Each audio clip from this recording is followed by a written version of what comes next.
ubona kimwe cy'Imana kizavaho muri Kiliziya?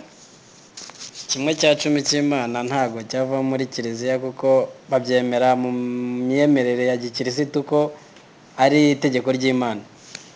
Noneho ubona iyi mipaka muri East African Community ntikwiye kuvaho, noneho abantu bakagira amahoro arambye?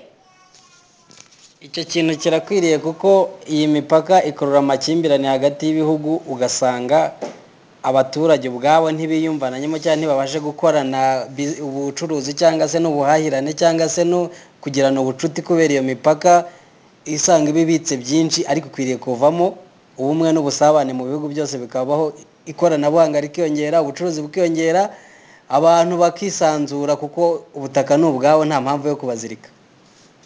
Birumvikana iterambere ryihuse, umubano mu bantu ugatera imbere, amakimbirane hagati y'ibihugu akavaho, noneho kuko iyo mipaka abaturage bashingiranye bagiye babyarana, bamwe bagashaka mu Rwanda cyangwa i Bugande, ku Burundi n'u Rwanda barashakanye, birumvikana kuri Tanzania n'u Rwanda barabyaranye, kuri Tanzania n'ya Uganda barabyaranye, Tanzania na Kenya barabyaranye, noneho Burundi na Tanzania barabyaranye, barashakanye hose, DRC n'u Rwanda barashakanye, DRC na Tanzania ntibashakanye se buriya? DRC se na Burundi ntibashakanye?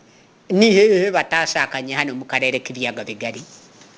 Nta hantu na hamwe batashakanye kuko usanga nubwo harimo iyo mipaka, nubwo havuka amakimbirane, ariko abantu kuko burya amaraso ari ay'umwana w'umuntu ari mwene Adamu, abantu bo niyo babashyira mu rwangano bamwe barangana ariko abandi bagakundana. Bishatse kuvuga ngo abo bangana ni virusi iba yabinjiyemo, ariko ubundi mu kiremwa muntu hakwiye kubamo ubumuntu bwo gukundana.